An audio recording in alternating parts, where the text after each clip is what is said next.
It involves cookery, everyday family life, house building, just everything. It's the whole Hindu way of life.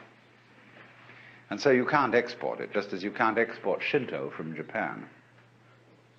It belongs to the soil and the culture.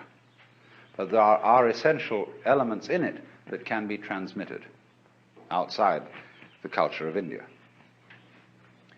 And Buddhism was one of the ways of doing just that. So one might say simply this, to try and sum up what Buddhism is about. The word Buddha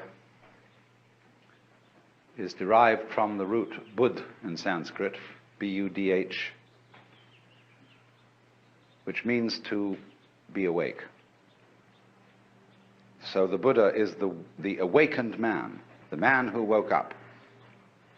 What does he wake up from? Obviously a dream. And what kind of a dream is this? Well, I would call it a state of hypnosis. And this state of hypnosis, although I'm using hypnosis in a rather archaic sense of the word, is a state of being entranced, spellbound, fascinated, and this is called in Sanskrit avidya. A-V-I-D-Y-A. Vidya is knowledge in Sanskrit. And it is the root from which we get videre in Latin, to see, and so vision in English. So putting the A in front of it means non. Avidya, not seeing. Ignorance, ignorance. Where you see but you ignore everything that you're not looking at. When you put the beak of a chicken on a white chalk line, and the chicken is fascinated with that and can't get away from the chalk line, that's avidya.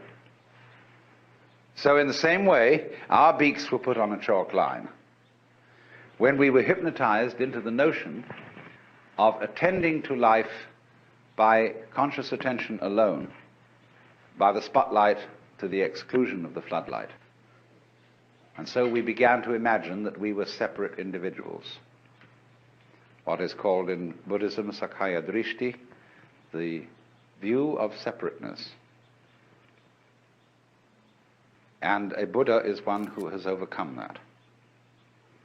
He is awakened from that illusion, from that state of hypnosis, and he knows that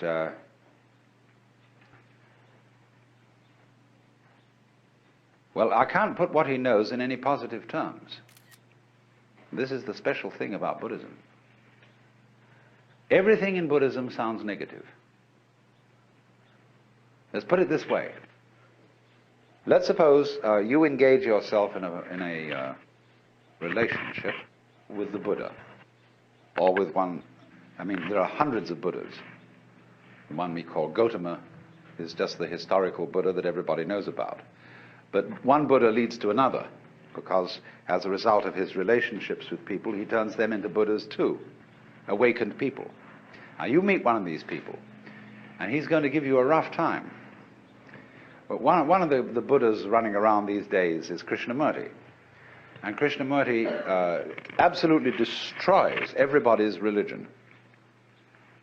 Why do you believe this? Why are you hanging on to that? Why do you want to insist that this idea is so? See? And he shows you that all your fixed formulations, all the ideas to which you cling, are spurious. And then you suddenly get into a kind of vertigo, dizziness, that you feel suddenly that you're no longer standing on the firm ground, but that the universe has suddenly turned into water, or worse, air, or worse still, empty space. There's nothing to hold on to. Now you see, often when one discusses religion with people, they say, well, I need a religion because I need something to hold on to. Well, that's the way not to use a religion. Because if you use religion as something to hold on to, Your religion is an expression of unfaith. Faith is where you let go, not where you hold on. When the cat falls off the tree, the cat relaxes, you see. And so the cat lands with a soft thud and doesn't get hurt because the cat has faith. But if the cat in midair were suddenly to grab itself with all 4 feet and tighten up, you see, it'd be hurt. And that's what people do when they say, Rock of Ages, cleft for me, let me hide myself in thee. They want something to hold on to, you see. And that is unfaith. So the method of Buddhism, it's called the Dharma, doesn't mean the law, it means the method. The method is to knock the stuffing out of you, to take away everything to which you cling, to cleanse you completely of all beliefs, all ideas, all concepts of what life is about, so that you are completely let go. So Buddhism has no doctrines at all that you have to believe in. I don't care what background you come from, whether you're a Roman Catholic or at one extreme or a logical positivist at the other. Both are clinging to something, you see? And so the method of Buddhism is to knock out the underpinnings and say, well, not only do we not believe in anything, we don't even believe in not believing in anything. You know, you crawl into a hole and pull the hole in after you. But in this case, you do the exact opposite of that. That's a defensive move, to crawl into a hole. In this way, you crawl into great space and then pull the space out after you. And to go through this is pretty rough, because you can do it on what seems at first to be a merely intellectual level. See, you can engage a group of people in a discussion, and you can start, whenever they propose an idea that is their sort of guiding principle of life, you demolish it, show that it doesn't hold water.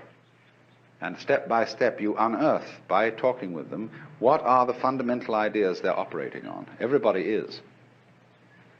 Everybody is a philosopher.